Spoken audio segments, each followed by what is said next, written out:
to the World Soccer Talk podcast. My name is Christopher Harris. I'm joined, as always, by my co-host, Kartik Krishnair. It's been a couple of weeks, maybe 3 weeks since our last podcast. I know, Kartik, you've been busy writing for Beyond the 90, as well as many other things going on, as have I in terms of World Soccer Talk. But let's dive into a few different things, Kartik.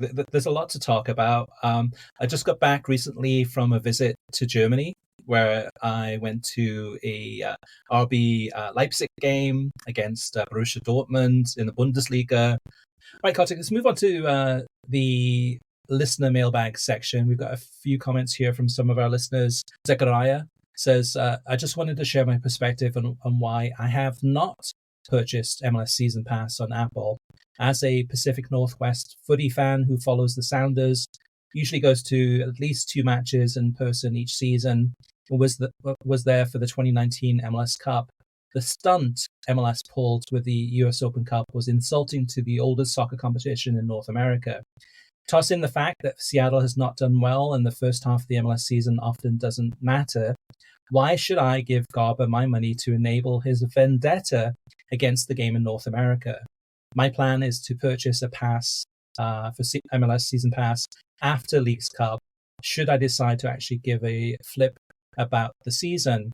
If it goes on sale for half price, seeing the growth of USL, its commitment to US soccer, US Open Cup, and its availability on a platform that I already have, Spokane, Velocity, are getting my evening soccer watching after Premier League mornings for now. P.S. I don't want to hear either of you, Eastern Time Zone era, complain about the 7:30 a.m. Saturday kickoff times for the Premier League. Don't worry, we won't complain about that. True. I'm happy, very happy with those times. But feel for you and others that have to get up even earlier.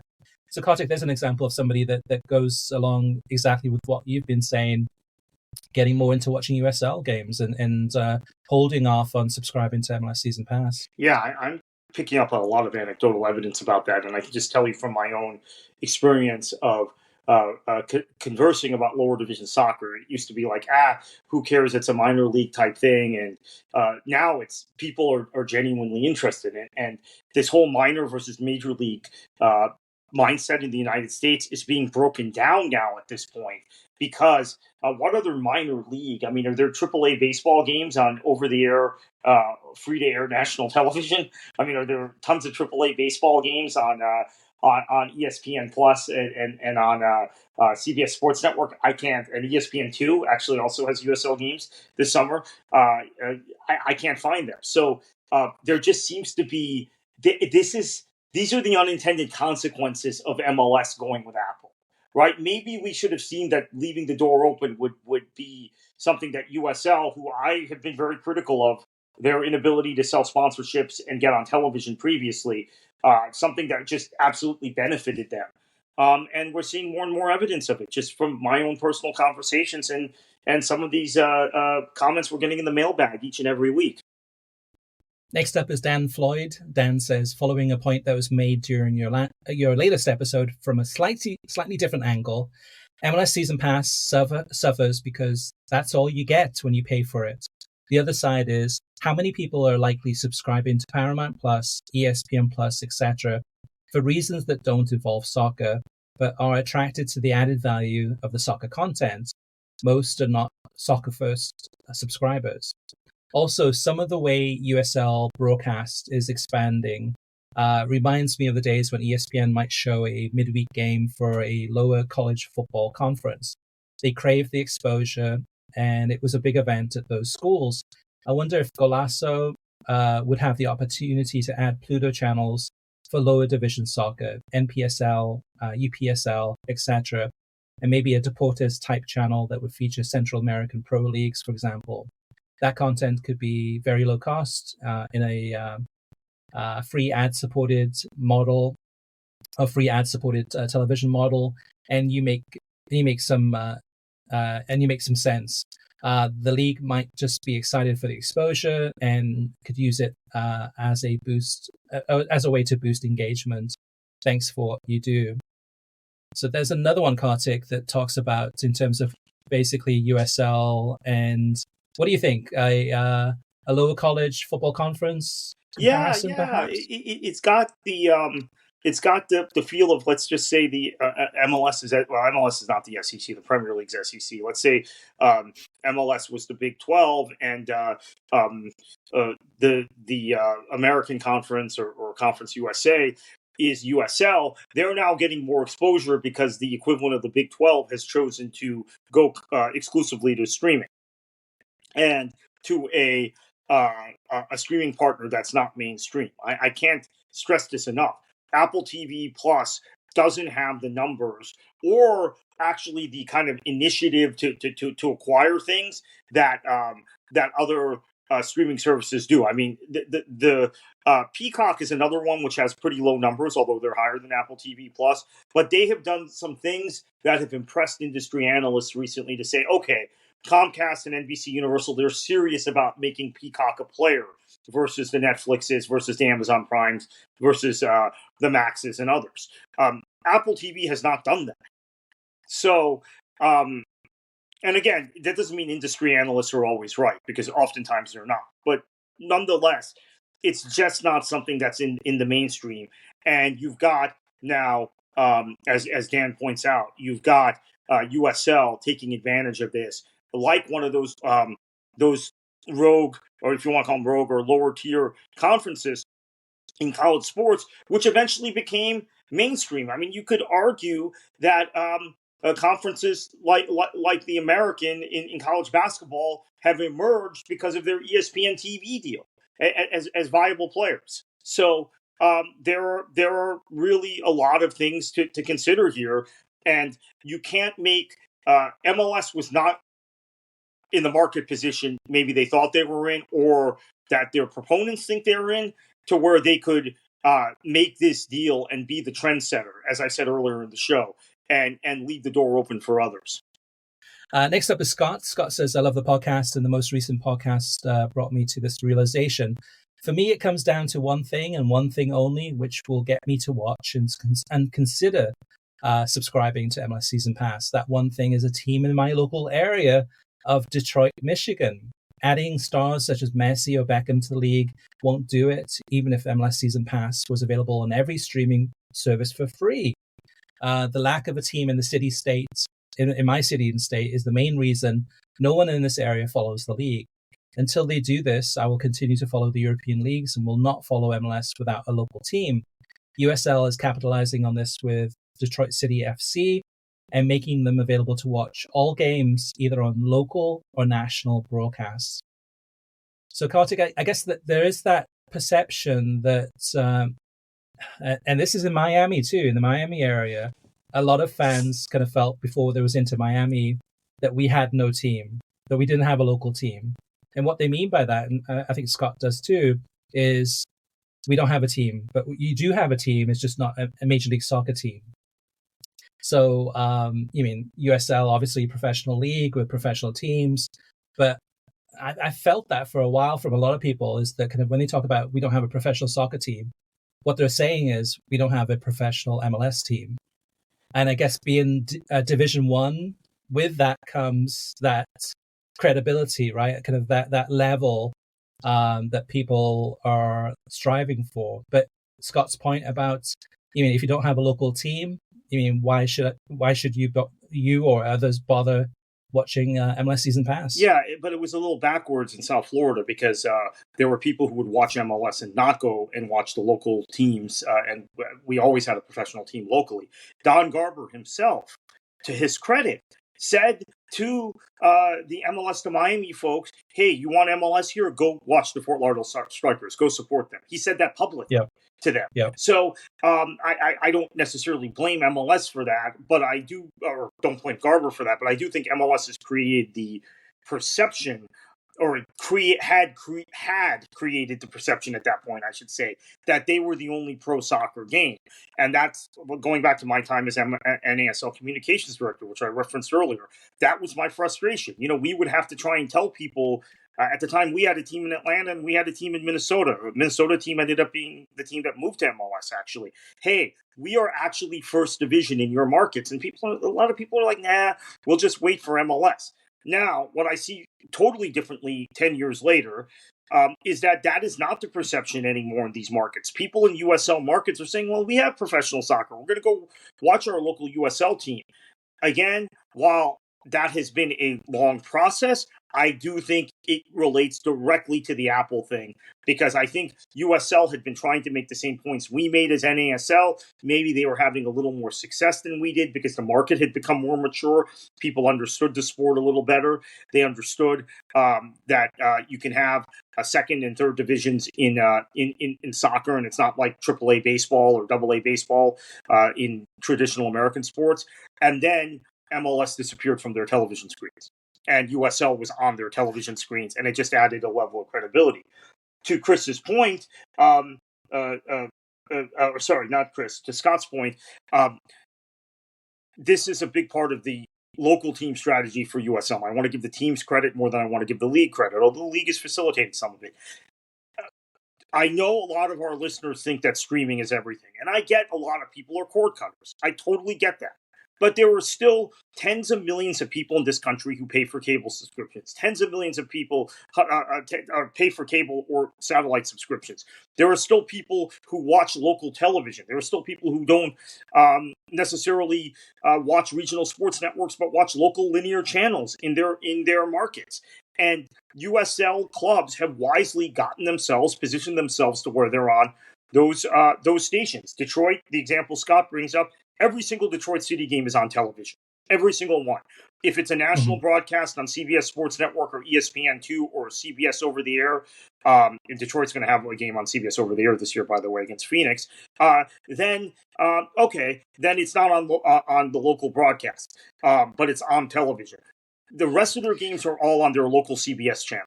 So, and there are a couple teams with these sorts of television deals. Pittsburgh has one. Miami has one. Charleston has just signed one. Sacramento has a pretty good TV deal. Not all their games are on television, but a lot of their games are on television. Loudoun, which is in the DC market, has a pretty decent deal with their CW channel. Right. So all of this contributes to MLS's, again, the opportunity cost of MLS going off of television and going to Apple. And I wish people who blindly defend the Apple deal and cite or say that the numbers you cite, because even though they're real published numbers, are somehow need to have some kind of qualifier next to them, would understand this other side of the argument and what. And again, it's a law of unintended consequences. This happens in economics all the time. This was an unintended consequence. By vacating television, they left the door wide open for USL. That's just the reality. So before we go, before I read the last two comments in the listener mailbag, I do want to mention that when I was in Germany with fellow reporters, hanging out with them, talking about streaming, etc., the consensus was for those in the US, I think all of them, or the majority of them, said basically what we do is we have ESPN Plus, Paramount Plus, and Peacock, and those three subscriptions, I don't know, depending on if you annual plan or monthly plan, whatever, super cheap in terms of the amount of soccer you get, and that they were happy with having those three and having access to almost everything. Conversely, speaking to some of the UK journalists and UK YouTubers and content creators, they were saying like, hey, we're paying like basically I think about £100 a month to get access to Sky to be able to watch games. And then those of us in the US were like, that's crazy. We get ESPN Plus for $11 a month. We get Peacock for $5.99. We also get Paramount Plus for, I think, $5.99 also. So far cheaper. And then on top of that too, we get access to more games than any of the people in the UK could ever dream of. So again, that MLS Season Pass wasn't even mentioned in those discussions in terms of like, hey, yeah, I have that too, and that's $99 a year, which in comparison to the UK for what they get is a bargain. But you would have to be a hardcore MLS fan of your local team, or be a fan, like a neutral fan that wants to watch, American soccer and to watch that, to really appreciate that and to get your money's worth. Because if you're a average soccer fan in the United States, I read a stat today that 48% of soccer fans in the United States have a favorite Premier League team. So what percentage of American soccer fans or soccer fans in America have a favorite MLS team or favorite La Liga team or Bundesliga team or Serie A team or Liga MX team, etc., etc., etc. But 48%. So that's part of the issue too, is that and we've talked about this before too, Kartik. And I don't want to go into it right now, just because we have a couple more comments to go. But the Premier League has become so all-consuming that it leaves very little room for the rest of the leagues. And it almost feels like they're trying to pick up scraps, whatever's left over, and fighting for that. I know we could do a whole podcast on that, but I won't right this second. Last two comments. The next one is Chris, and he says, based on my experience with MLS Season Pass over the past year, I have to say that the production quality is very good, unlike their Major League Baseball coverage, which is still having issues after 2 years. The biggest issue that I see with MLS Season Pass is the price point. $12 a month if you have Apple TV Plus, or $99 a season is too much for the casual or new to MLS fan to pay, and is actually a major turnoff for drawing them in, especially when they can watch other leagues at a significantly lower cost or even free. This is something that should concern MLS big time, and there's a real risk that Apple could become very disinterested in MLS, especially if the rights to other soccer leagues like the Bundesliga or other sports leagues like the NBA became available to them to bid on in the next few years, because they're more lucrative when compared to MLS. I'm actually stunned, Chris, to your point you made a few minutes ago about the Premier League. I am stunned by the number of Mexican American fans I know that are in their 20s or early 30s that have basically switched to the Premier League, that still follow whatever their Mexican club is, Cruz Azul, Club America. It's generally those two, the people I'm talking about. Not many Chivas fans, but generally those two. They'll still follow their club, but they're not watching the Mexican league in general like they used to. And now they're all into the Premier League. So, I have my criticisms of the Premier League. I think everybody that listens to the show knows this, and I'm not the biggest Premier League fan, but I, have to be an analyst. I have to be objective, and I think they've won the battle in this country. I mean, I think, as you said, everyone they're now trying to pick up the scraps, and everybody else is trying to penetrate a market or push into a market which the Premier League already controls. So that's the reality. I mean, I'm even seeing it with fans of Liga MX, that they're flipping to the Premier League.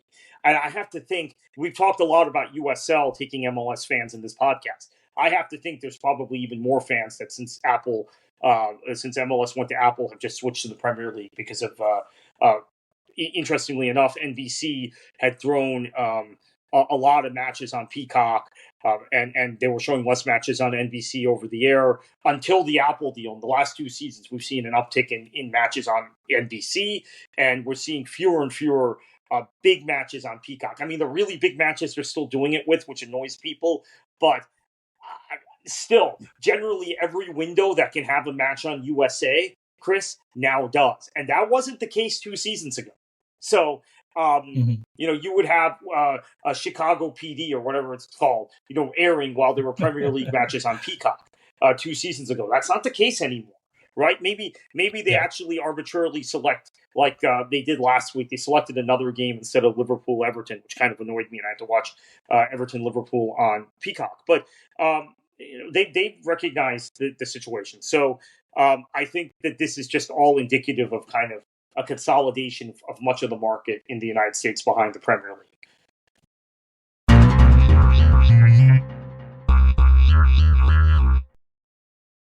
So in that visit to Germany, which was spectacular, I love German football, I love German culture.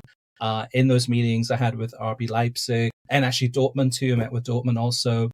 One of the interesting things that came out of that was a surprise visit by MLS Commissioner Don Garber.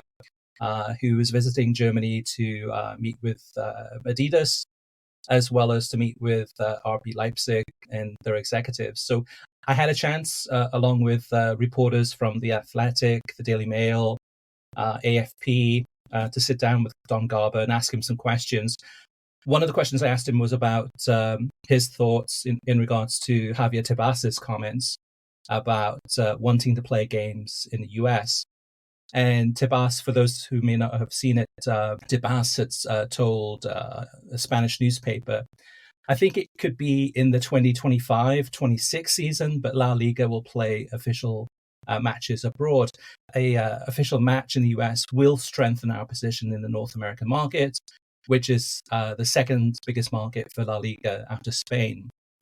Now, when I asked Don Garber for his reaction and comments in regards to Tebas's statement, he politely declined to answer that, but he did say some other things, Cart. But I wanted to get your input on this too, because this is not just focused on La Liga. This is focused on what Major League Soccer is trying to do in the United States, which we've covered a little bit in more recent episodes. But he says clearly we all need to be very thoughtful about how our market develops so that everybody can be a winner. I really care a lot about those people that are investing in the game, doing the work, building the game for the next generation, investing in infrastructure and player development under the guidelines and requirements of our federation and confederation.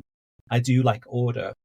MLS is a very structured organization. We're very focused on good governance, and I'm looking forward to seeing how it evolves over the next period of time. He says the US market is the most valuable commercial market in the world. That's creating opportunities for FIFA, CONCACAF, and clubs that are looking to expand their offices and perhaps play games in the United States. We are there in North America every day. We are not putting on a concert. We're in communities developing players. And that I take as a and it's not an attack, but a negative remark about a lot of these summer friendlies coming to the United States and playing games here. Don Garber goes on to say, with 30 teams in the United States and Canada, we are the largest league in the world by a lot. We've also got the largest market in the world by a lot. Our opportunity is to lead a soccer nation. I think we've been a driver of creating the soccer nation in North America. And now we want to drive it in ways that will tell the rest of the world that we get the game and have great teams and compete at a high level and attract the best player in the history of the game against a lot of competition to come to our league. So, Kartik, I mean, reading between the lines, right? Because a lot of the things that Don Garber says, if you go back and listen to them or read them a little bit later, you'll kind of understand what he's talking about. He's not going to come out and attack La Liga. He's not going to come out and attack the Premier League or any of these other leagues that are playing games or wanting to play games in the United States or playing friendlies in the United States. But he's also talking about protecting the investors in Major League Soccer and saying that that they're leading the soccer nation. What's your take on all of this? It's quite a lot to take in, but what's your initial thoughts? Yeah, there's a lot in here. I already read the article this morning, so the quotes don't surprise me. So one quote, which is factually incorrect, is he said, with 30 teams in the United States and Canada, we are the largest league in the world by a lot. Now, actually, they're not, because there are league systems that have more clubs. Okay, so the football league in England has 74 clubs, right? I'm like, no, 72 clubs, and the same thing. The DFL in Germany has more clubs, so that's actually factually incorrect. And actually, USL has more clubs. USL also advertises that they're the largest league in the world. I don't know if that's factually correct or not. There's more chance of it being factually correct in their case. So I do think he does express some concerns of mine, parallel to my concerns about European leagues coming in here, European friendlies coming in here. MLS is in their communities every single day developing players. That is fact. That is a fact. That is true. And they're doing a much better job of that than they did 10 years ago. That having been said, there are all sorts of players that are falling through the cracks, which is why And this is a different discussion, Chris, but this is why they cannot be allowed to monopolize the system within the United States. Obviously, we have a situation now in Indianapolis, which has developed in the last week, which is complicated. I don't want to say it's a black and white issue, as some have portrayed it as just a straight MLS versus USL issue. But he seems to want this is why I bring this whole subject up. Based on the quotes in your piece this morning, he wants some sort of market protections in the United States, where they are the leader of the market in the United States, which he says, maybe correctly, football is kind of dependent as a global sport on the U.S. market. He wants market protections to continue that leadership position, while not wanting similar market protections within the domestic market, right? So that they can go ahead and devour the competition domestically, while saying, hey, because we're the largest league in the world, his exact quote, with 30 teams in the United States and Canada, we're the largest league in the world by a lot. We've also got the largest market in the world by a lot. Our opportunity is to lead this, lead a soccer nation. That quote reflects to me a desire to, hey, we're the leaders, we deserve some market protection. Everybody else can have their little pieces of the pie, but we deserve market protection. While at the same time, domestically, MLS is saying, we don't want other leagues and other entities to have any share of the market. We want to devour them. So that's why, to me, it's kind of fundamentally hypocritical. Not that the audience in Germany or the writers who came from the UK would know the domestic situation here, because on the surface, Garber's quotes are very reasonable from where I sit, because I do agree with him to a large extent on how he's characterizing the soccer nation and European leagues. However, it does not reflect MLS's own actions and behavior domestically in this country, in the domestic market. Yeah, that's some great analysis there, Kartik. And like I said before too, you often have to read between the lines of what he says, because, I mean, I think when he mentions with 30 teams in the US and Canada, we are the largest league in the world by a lot, I think what he means, definitely what he means is a single top flight division. And they've done that before in the past too, where they've bragged about, hey, we have the biggest league in the world. And I'm like, who cares? That's actually a negative in many ways, because I mean, it's not like the Premier League or Bundesliga or whoever is bragging about having 18 or 20 teams. If anything, it's probably better to have fewer teams. So it's, rather than 29 right now, 30 soon, maybe 31 with Indianapolis. It just kind of this ever burgeoning league where everyone kind of gets lost in this puzzle, and you're moving teams from the Eastern Conference to the Western Conference. So this is a little off topic, but I do want to bring this up really quickly here, Chris. There has been a lot of discussion I've been having in the last couple of weeks about the Bundesliga and now Liga MX being 18 teams versus the 20-team leagues in top divisions in England, Spain, and Italy, and how advantageous it is in people's minds for Germany and France to only have 18 teams and therefore less games, and how that may be affecting the success of both of those leagues in European competition this year. So, to your point, sometimes it's advantageous to have less teams. And we're about to embark, maybe by the time people listen to this, they'll know the results of the first legs of the Champions League. We're about to embark on Champions League semifinals, where 3 of the 4 teams are from leagues with 18 teams, with less teams than those other leagues. So, it's funny you mentioned that he gives this quote now, because I've been having a lot of conversations about, hey, maybe La Liga and the Premier League and Serie A, maybe they need to drop to 18 teams. That's more of a conversation in the last few weeks than I've heard in recent years, honestly. Yeah, the thing with Don Garber is that, and Major League Soccer is really what they want at the end of the day, is to be the NFL of soccer in the United States. Right, so it's in the United States. If you're a fan of American football at a professional level, it's the NFL. It's not the NFL against the CFL. It's just NFL is the league. Same thing with baseball. Major League Baseball is the league. Same thing with the NBA, basketball. NBA is the league. Now with soccer, MLS wants to be the league.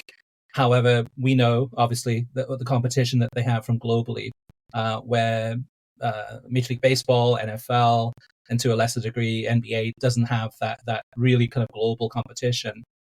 So that's what they want. But your point too, Kartik, about Garber being hypocritical, I agree, because it's like in terms of protecting MLS and all the investment that they've made into the game, can be looked at as kind of like, hey, back off foreign leagues. We've put a lot of money into developing the game in the United States. However, at the same time, then too, that they're also saying, hey, back off USL, back off NISA, back off these teams in the United States. We want to control the entire pie, every piece of the pie, from the youth level all the way through, even on the girls' side, but all the way through up to the men's league, to the top flight league. So yeah, this one I really, I mean, I enjoyed. I really liked that Don Garber was honest. Well, opened up and talked about this rather than saying we're not going to talk about this at all. He didn't have to say these things, but often with Don Garber, what he says is actually it requires a deeper read or a deeper listen to actually kind of to figure out what he's actually trying to say sometimes, because there's some deeper levels on it. So while I was there, Kartik, I had to ask him about the Apple deal too, because like there's so much of topics of this podcast and the website have been focused on the Apple deal.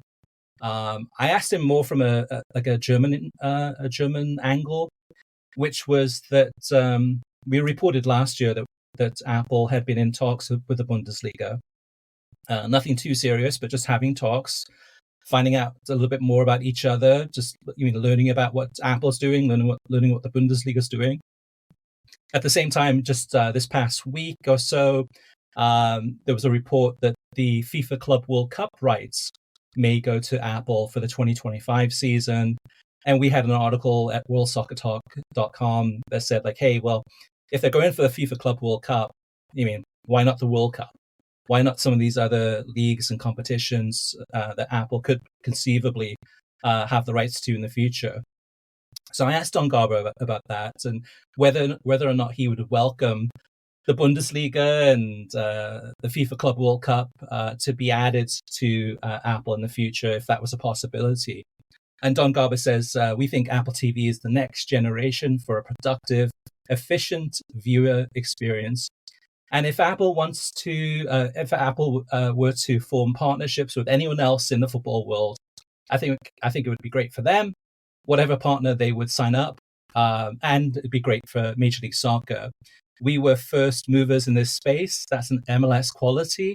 And I can't imagine that there won't be more deals like this. And we're hopeful that Apple is as ambitious with the rest of their experience and desires in football as they've been with us. So there wasn't any from Don Garber saying like, well, the FIFA Club World Cup thing, that's not going to happen, or the Bundesliga, that's not going to happen. He just said that, hey, the more the merrier. If you want to come on board, we'll certainly be part of that same platform, and I think it would benefit Major League Soccer as a whole. Can you read anything more into that, Kartik, or any more insights? Yeah, so I actually agree with him when he says that Apple is a productive, efficient viewer experience. That I agree with. Again, this past weekend, the other big league in the United States is USL, right? No disrespect towards NISA and PSL, etc., but other big league on the men's side. So I attend a match, a USL match. I come home and say, okay, I'm going to check out the late matches, the West Coast matches. And they're split between ESPN Plus and Golazzo. And, it's sometimes tough to kind of, oh, geez, this match must be on Golazzo. Now, I probably should be checking the World Soccer Talk, the TV listings on worldsoccertalk.com, but it just isn't on my mind. So I'm flipping for games, right? Well, why isn't the Sacramento game on here? And so I do think that there's a certain efficiency to Apple having every MLS match, which, quite frankly, USL doesn't have, although you could argue USL gets more exposure because of the partners they have, but you still have to kind of be aware of where every match is being aired. But I do think also that this would be beneficial to MLS if there were other football properties on Apple TV, because I do think the promotion that the heavy promotion that Apple puts into MLS is really going into kind of vapor. in many cases, because by and large, soccer fans, football fans are not on Apple TV. Now, if they were on, if the Bundesliga moved, if Liga hypothetically moved, Club World Cup, maybe this is a gateway to get people to sign up for MLS Season Pass. So I do think there is some truth to this, because MLS has gone ahead of the curve and jumped onto a onto a media property, created a media relationship with someone else that has nothing else going on in the game other than documentaries and occasional miniseries, right, on football. So I think that there is some truth to what Garber says. But once again, Chris, you can question the wisdom of jumping out ahead of everybody else, when in fact MLS is not in the financially advantageous position that would necessarily make them a smart trendsetter, right?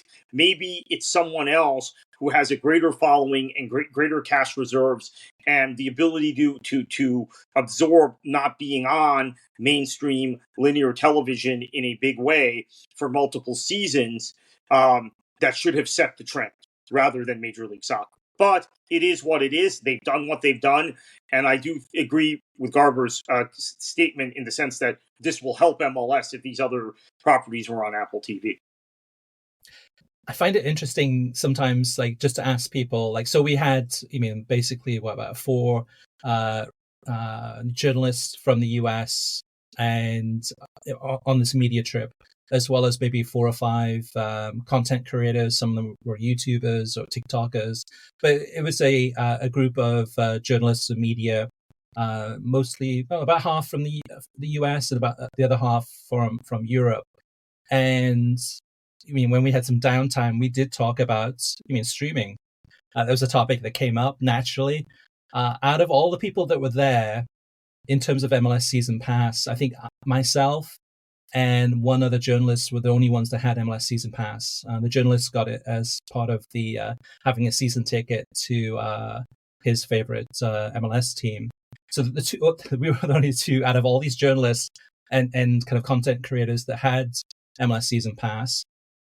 And so I wanted to find out why they didn't have it. Why aren't you subscribing? The number one complaint was the price. The second biggest complaint was that they thought that they would have to subscribe to Apple TV Plus in order to get MLS Season Pass, and then pay a second time. And that's something we're now well past 14 months or up to 15 months of MLS Season Pass being out there. But that is the perception I keep on hearing quite often still, that still people think that they have to go ahead and subscribe to 2 services just to get MLS Season Pass.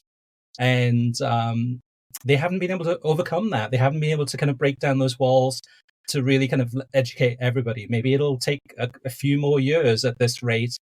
But the feeling I got from everyone was that actually some of the reporters were saying that they just watch the social media highlights. They just watch it on YouTube the day after and catch up that way to see what they missed.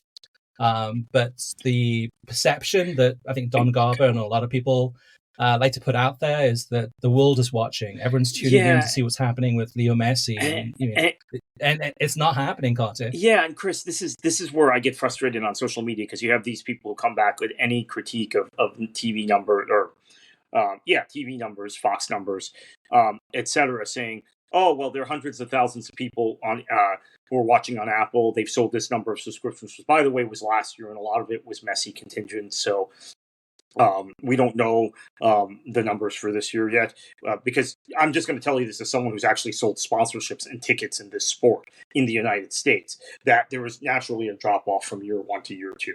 Just in general, that's what happens. So my frustration is that I work in the game, I talk in the game, right? I live and breathe this stuff. So, and I'm talking to so many people every day that are in the game, and I'm not going to obviously name names here and betray anyone's confidence. I cannot believe the number of people I talk to that have worked in MLS, that may still work in MLS or cover MLS, that have not subscribed. I mean, it just blows my mind. Wow. and the complaints are very similar to what those journalists articulated to you on the trip. Oh, well, I thought I had to have Apple TV Plus, and I'll say no, you don't. Oh, but I still then I have to pay $15 a month and not $13 a month. I said yes. Oh, well, I'm not going to do that. And also the just the general complaint that there isn't a real kind of robust mechanism with MLS stuff going on during the week where people can catch up.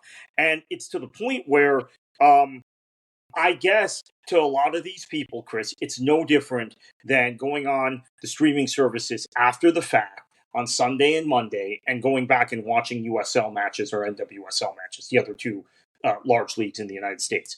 And those streaming services are services they already subscribe to. Those streaming services are services that are more mainstream, that cover those. We can argue about Ion, right? But otherwise, the services that carry NWSL are mainstream, and then obviously every service that covers USL is very mainstream. It's either a CBS-related service or ESPN-related service. And the people working in the sport are telling me, it's just much easier for me. It's the ease of access beyond the money. So this is a double thing, and this is not something I anticipated. I'll admit I was wrong before this deal. When this deal was made, I think I'm trying to remember what you said, Chris, but I thought it was, hey, Apple TV Plus has become more mainstream, although it still lags well behind the other streaming services. In fact, I recently saw a thing where I think they were ranked last in terms of some of the metrics. But I was wrong in thinking, oh, well, we'll just see a wholesale change. The people who have been watching ESPN Plus or Paramount Plus, they'll just switch to Apple. That hasn't happened. And these are people who work in the domestic game, Chris. These aren't people who are sitting in front of their televisions watching the Premier League Saturday morning or the Bundesliga Saturday morning. They already had ESPN and Paramount for ESPN Plus and Paramount Plus for other purposes. And maybe they did get it initially because La Liga was on there or whatever, but they don't watch it as closely. And they're just saying, okay, well, I'm just going to partake in the leagues that are on those services and not get anything related to Apple. And I think that's, I actually think that is something I didn't anticipate at all. So that is something MLS needs to fix. And I think part of it starts with just doing the very basic things you've done, Chris, which is explain that this is not as cumbersome and difficult in terms of accessing the content or paying for the content as many people seem to perceive it is. Even people working in the game perceive it is. Yeah, I think this is a little bit, actually quite a bit, a smoke and mirrors by Major League Soccer. Because at the end of the day, Apple has paid, $250 million a year to Major League Soccer for the rights for the next 10 years. But Apple, in terms of the priority within Apple Corporation, this is a tiny, tiny, tiny little thing that's not probably generating a ton of money for Apple. But yeah, sure, it's something they want to get more into. So they're using this. Pardon me, using this as a blueprint, kind of a plan to see how does this work? How can we go ahead and work out the kinks, figure out a way to what works, what doesn't work. So if and when in the future we do acquire the rights to the Premier League or to the World Cup or to whatever, FIFA Club World Cup, what do we have to do in order to make this right? What works, what doesn't work? What needs to change with the user interface? What needs to change as far as the messaging, all these things. So for Apple, it isn't as big of a deal because basically, it's a tiny little bit of money for them. And they're using this as a learning experience for bigger and better things in the future. For Major League Soccer, this is huge. Major League Soccer wants to hit that threshold of subscribers that they have not reached yet, where they will get a 50-50 rev share with Apple. And they'll be able to make 50 cents on every dollar, beyond once they have to hit that threshold, which is an incredible opportunity to make some additional money that is not offered to other leagues. This is something new and very aggressive in many ways. And as Don Garber has said before, this is a risk. This is the risk that they're willing to take, is that they're betting on the future, future growth of subscribers, so that they can make more money as the league grows. But the smoke and mirrors aspect of this is that we're not getting any viewership numbers. We don't know really how many subscribers there are. We've been told by the end of last year it was about 2 million, but how many of those are paid? So this year we know that T-Mobile's not doing their free offer. So now, how many subscribers are subscribed to MLS Season Pass? Is it 1 million, right? It could have dropped that much, or is it 1.5 million? Whatever it may be, whatever that number is. So MLS is playing a game. The game that they're playing is trying to make sure that everyone's happy. So if you're an Audi, which you see those ads all the time, annoying as they are, Audi and Goldfish and all the brands that you see advertised on MLS 360 and on the games, they haven't been told, as far as we know, what the viewership number is, how many people are actually watching those ads, but they're betting this on the future. So they may not know the detail of how successful or how not successful MLS Season Pass is. At the same time, MLS is still bringing in more and more sponsors, doing bigger commercial deals, and selling the league and saying, look how great this is that we have Apple. So the smoke and mirrors is that there's no numbers out there to show whether or not this is successful. But let's kind of build this mysterious, this kind of environment where things are great. It's wonderful. We have Messi, and look how great this is. Look at our social media interactions and how many retweets we're getting and things like that. But at the end of the day, like, how many people are actually paying for MLS Season Pass? And Apple knows the number. MLS knows the number. They're not willing to share that number. So what does that tell you? That there isn't a good story to tell.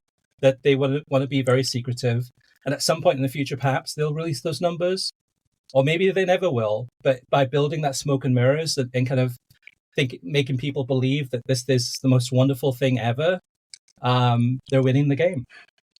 They're winning the game in some senses, but they're not winning the game maybe monetarily or financially, which is really what matters in this, because these are business decisions, right? I mean, this isn't about what someone on Twitter says when you put out numbers, as you do, Chris, often, and then someone comes back and says, well, you're not counting the millions of people watching on MLS Season Pass, and even though there were only 150,000 on FS1 or whatever. That they may be winning the battle on social media, but that is smoke and mirrors, right? That is irrelevant to the reality of the financial situation and whether or not this deal is going to be financially lucrative enough over the long term for individual owner operators of MLS clubs. Because remember, MLS doesn't have franchises. You buy into the league and you get a portion of the league. That's the single entity structure. Is this going to be lucrative enough over 10 years for those individual owner-operators to say, yeah, it was worth it that we took the Houston Dynamo off of local television, or it was worth it that we took the Columbus Crew off of local television, and that we don't have any matches on ESPN, and that, whether you agree with this or not, because I do think SportsCenter historically was editorially independent from Disney's rights holding machine, but now it's clear that there's a bias in what SportsCenter selects for SportsCenter. Was it worth it to not have our highlights on SportsCenter? Was it worth it to not have ESPN talking about it? Those are the metrics that matter. Not, Chris, you're not representing, World Soccer Talk isn't representing the massive Apple number, and I'm going to own you on social media and say millions are watching, and this is disingenuous, even though their pushback is based entirely on assumptions and maybe wishful thinking. That really doesn't matter. So I don't think they're winning necessarily. I think they may be winning this very superficial battle on social media. But look, if you're an individual MLS owner and you've invested in the league, I am sure you are expressing concern in the boardroom right now about this deal. And the deal, whether or not you're going to see massive upticks in numbers. Now, I'm sure the pushback, just to finish here, Chris, from MLS internally is after World Cup 2026. Well, Copa America this summer, then World Club Cup, then World Cup 2026. We now know Women's World Cup 2027 is not going to be in the United States or in North America. So those 3 summers in a row, we will get this uptick in subscriptions. We'll get to the 50-50 revenue share. You'll make your money back, etc. But yeah, I think they're really counting on that. I really, and regardless of what's being represented publicly, I think privately there's probably some nervousness. Yeah, they're definitely counting on Copa America to a lesser extent, but hoping and praying that Messi wins Copa America with Argentina, and that would give a bounce to MLS Season Pass subscribers for the second half of the season. Hey, now come watch him play on his club team. 2026 is the big payoff, right? So they're banking on that, hoping that that's going to kind of basically change Major League Soccer in a positive way, more revenue coming into the game, more advertisers, sponsors, signups, etc. That's going to happen naturally. There's no guarantee of that, but that's what they're banking on. But I think they're winning the game, as in that they're controlling the message and they're controlling the viewership numbers. So when you don't release the viewership numbers and then you control the message by saying, this is, how great it is, isn't it wonderful? There's no other information out there. It, to me, makes me, and I think others too, other journalists have felt the same way about this, suspect in terms of why is there a lack of transparency? Why is there so little information being shared other than saying that, yeah, this is wonderful, this is great, isn't this wonderful how great we're doing? Yeah, I'll say another place where they're not winning. You talk about those MLS sponsors and the need to keep them on board, and MLS has done a great job via Soccer United Marketing with getting sponsors. They lost their initial batch of sponsors that they had from the launch in '96, and they've replenished that and more, right? They have a great sponsorship portfolio if you go on their website now and you see. But where they've left the door open, I have to say this as someone who covers and works in the lower divisions. USL, I criticized for years for not having any really meaningful sponsors, right? USL would throw out, we have a partnership with this one, that one. It was all smoke and mirrors, right? Using your same term. It was all, okay, they really had a barter deal with this thing or the preferred vendor status, but they weren't really getting monetary sponsorships. Suddenly, and maybe it's a reflection of USL getting its act together also, but probably more, in my opinion, a reflection of MLS going to Apple. Suddenly, USL is getting national sponsors and getting monetary sponsors and getting to the point where they can divide some of that sponsorship revenue with their clubs, and they can offset some of the costs of media and other things that apply to their clubs. So there is an opportunity cost, again, to this Apple deal that was not something I had anticipated 18 months ago, or almost 2 years ago when the deal was signed, when I thought it was great. It's really left the door open, and I need to analyze what's happened with NWSL also. Truthfully, I haven't, but I might be saying the same thing. They opened the door for more sponsors for them, although there's some cross-ownership with MLS, obviously. They opened the door for more TV revenue, et cetera, et cetera. So there's an opportunity cost to this also with sponsors and domestic competition. Yeah, I think, the reality is both you and I watch MLS Season Pass. We pay for MLS Season Pass. I like watching it every weekend. It's one of the things I look forward to watching it. The service itself is great in terms of once you sign up and once you pay for it. Yes, it could be better. There's always room for improvement. It's not what I thought it would be. I thought it would be a lot more original content on there. But at the end of the day, I'm tuning in to watch the games, and I'm enjoying it. It's not the best league in the world, but it's entertaining. But having said all of that, though, too, that I'm disappointed with the lack of signups to MLS Season Pass. It just seems that, again, just as it happened last year, right before Messi joined, it's hit a plateau. It seems to be, yes, ticket sales are doing great. Record-breaking attendances in Kansas City, and probably this July at the Rose Bowl in California, and all around Major League Soccer, wherever Inter Miami goes. Those are doing well. There's an uptick there. I'm sure there's an uptick in attendance across the league. That's doing great.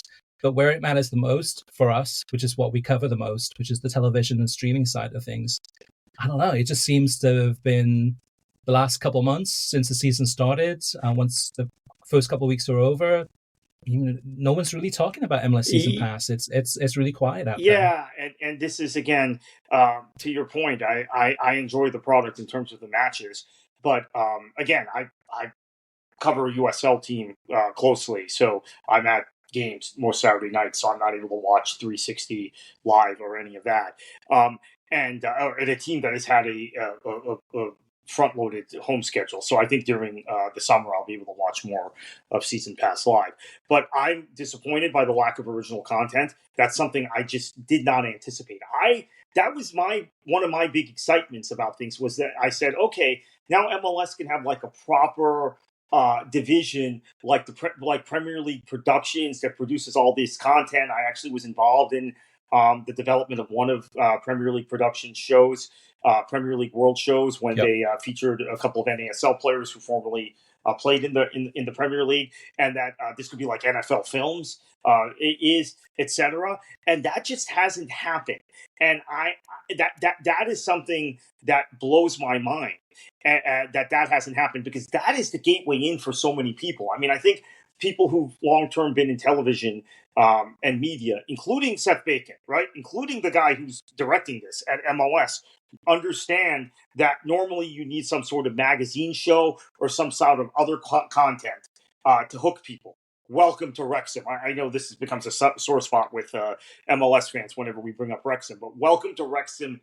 That's the premium example, but you can still do that on kind of a lesser level if you have some sort of documentary about Save the Crew, which we know they won't do. We talked about that before. But some sort of cool aspect of MLS supporters culture, or the history of the sport in the places MLS is in. They haven't done that. And as a result, there's not much buzz about this stuff. And Chris, again, it's anecdotal. It's just as anecdotal as the people who come back at you and say, oh, well, hundreds of thousands of people are watching on Apple TV. But this is anecdotal. I'm finding far more buzz and interest about USL this season, which heartens me as a lower division person, but worries me as someone who wants MLS to succeed long term, than I have ever heard before. And part of me is kicking myself, saying, hey, I was directing communications for the NASL 10 years ago. Why couldn't I create this sort of critical mass of interest that seems to be percolating around USL this season? But I also recognize that when I was running communications for the NASL, MLS was on mainstream platforms, and now they're not. And USL is on mainstream platforms. So there is a direct correlation to all of this stuff, which, again, maybe it was worth it, though, just for the money. But I do think it's reducing the buzz, the exposure, and outside of the messy conversation, we're not talking nearly enough about MLS in general. You said it's not the best league in the world. I don't know that that's true. It might be the best league in the world. We really don't know. But the conversation's not being had because not enough people are watching it to determine whether maybe the level in terms of level of football consistently is better than the leagues in Europe and South America, or whether that it's not, because not enough people are watching to even have the conversation is my point. Yeah, which is a scary situation to be in, that you have a major league, in theory, in the United States, the top flight league, and for the most part, people aren't watching it. But then you have advertisers that are paying, I'm sure, big time dollars to sponsor these shows and have their ads run, and the information, the numbers aren't being shared. The other thing then too, behind the scenes, at the end of the day, those expansion checks coming through. So if they do get Indianapolis as Team 31, or Las Vegas comes at Team 32, and so on and so forth, that seems to be the greatest generator of wealth for MLS owners. And $250 million per year sounds like a lot of money for Major League Soccer. It's greater than what it was before. But 10 years from now, it's still $250 million, unless they can hit that threshold. And $250 million 10 years from now probably it's definitely not going to sound like a lot of money. And that number, that $250 million too, doesn't factor in the production costs that MLS are paying to actually produce everything themselves. So you have to minus that from the 250. And by the way, I've heard that just from my sourcing, that has not gone as cleanly, the whole MLS productions side, as had hoped. Which that part doesn't surprise me, because they were ramping it up really quickly, and that was one concern I expressed at the outset of the Apple deal, that they were going to have to go through this sort of level of production, and that the reality of the situation was, with the other two big leagues in this country, USL and NWSL, it took years and lots of kind of kinks as they set up their own production arms for it to work efficiently. Now USL Productions is flawless, but it's taken 8 years to get to this point. So you can't just flip a switch. Unless you're going to subcontract to IMG or someone who really has an expertise in this, which of course the Premier League did, TWI, IMG, etc. It was a massive undertaking, and maybe a level of undertaking MLS's executives, including Seth Bacon, the aforementioned Seth Bacon, really didn't understand. Didn't realize how difficult and tough this was going to be. And this might account for why we haven't seen that original programming that I so badly want to see. And I think, from my perspective, would be a gateway for people to sign up for MLS Season Pass on Apple TV. I mean, even if Apple TV Plus had the documentaries or that original programming as something separate from Season Pass, I think it would still stimulate sign-ups, in my opinion. Yeah, well, they had the two Messi documentaries, the one that came out last summer, and then the one that came out right before this season started, MLS season started. Those seem to have not really done much at all. Major League Soccer does have that deal with the Drive to Survive production team that's putting together kind of a behind-the-scenes documentary series that should come out probably in the summer. But to be honest with you, I mean, I'm not sure. I mean, has there been anything amazing that's happened this MLS season so far where it would really get you really excited about watching that docuseries to see what happened behind the scenes? And so far, I mean, it's Messi scoring goals galore, and for the most part doing well in front of sold out stadiums. There's been a couple of controversies, but very minor, that have been kind of swept under the carpet, that we didn't find out exactly what happened at a couple of different clubs. They've controlled that message again. So, I mean, yeah, Columbus doing well, but there's not anything you can sink your teeth into. Well, Columbus doing well speaks to this whole thing, because the most natural story is save the crew. And I will also say Columbus has become effectively the flagship club of this league. And it is arguably Soccer City, USA. Now, with fair shouts to St. Louis and Portland and other places, Detroit, with Detroit City supporters. But there seems to be a reluctance, not only because of Save the Crew, but also because of the size of the market. Because this is the way MLS thinks, to promote Columbus as that flagship club, that original MLS club that is still clicking on all cylinders, that original MLS club that has been good generation to generation. They were the next best team behind DC in the East in the 90s. In the 2000s, they won a couple Supporters Shields, and they won an MLS Cup, right? They won, I think, 3 Supporters Shields, or two or three Supporters Shields. We know they won an MLS Cup in the 2010s, and now they've won an MLS Cup after all the Save the Crew stuff in the 2020s. That is the best story MLS has, is Columbus. Absolutely, positively. And it's a story that would translate globally, in my opinion. But they don't want to play it. So it's also because of market size. It's not just because of the Save the Crew element. They think it's this piddly market that they were saddled with. That's why they were all for what Precourt tried to do with the club and relocate it, because they think in those terms, which is not the way to think about this sport. This isn't the NFL. This isn't the NBA. This is a very organic, community-based sport. And Columbus is the model in MLS. Yeah, and we'll have to wait and see as far as that Netflix. It should be on Netflix, but it's not. That documentary that's going to be on Apple TV Plus. So even if you have MLS Season Pass, you're probably not going to be able to actually watch it. You have to then pay extra to watch it on Apple TV Plus to watch that series. And will they share the truth? Will they tell the story as it actually happened with Columbus? And yeah, that would be interesting, right? In terms of kind of the story, the backstory, how they got to where they are and how they're doing, and the coach, and Cucho Hernandez, etc., etc., etc.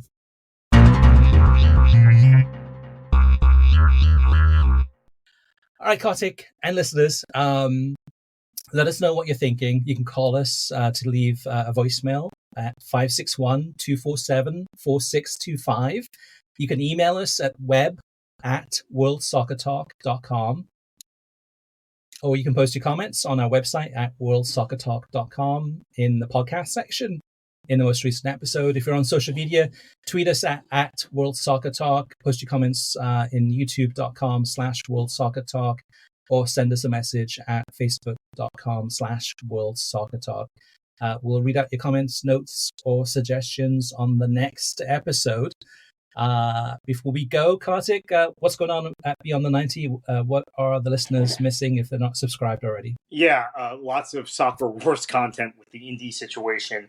My colleague Callum Ewing had a exclusive interview with the president of the Brickyard Battalion that ran this morning. They are very much hedging, which may surprise a lot of people. The assumption was that they would line up behind USL and Indy 11. They're in fact having a meeting with the city council tomorrow.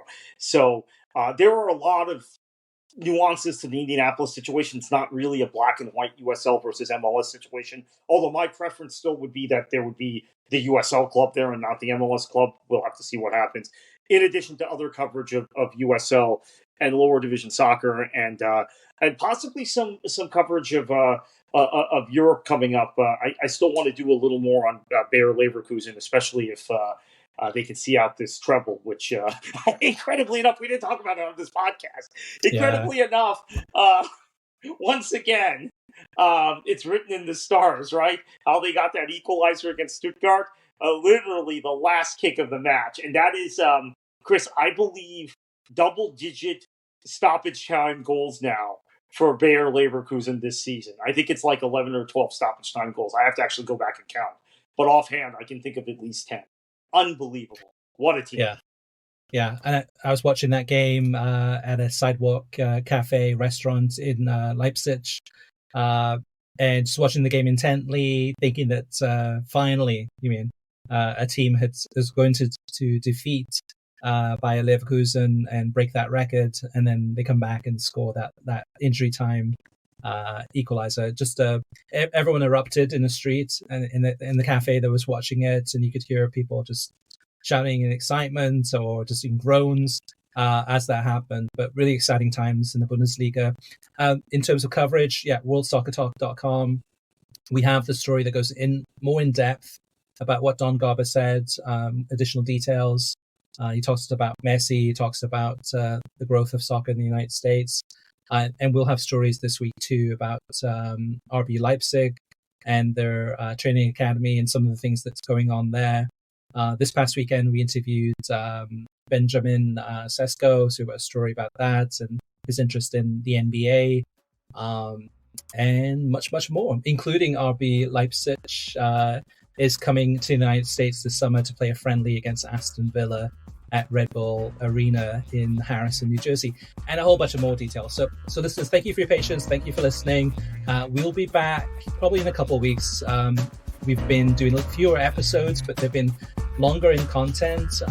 Hopefully you like that format. And in the meantime, thanks for listening and enjoy your football.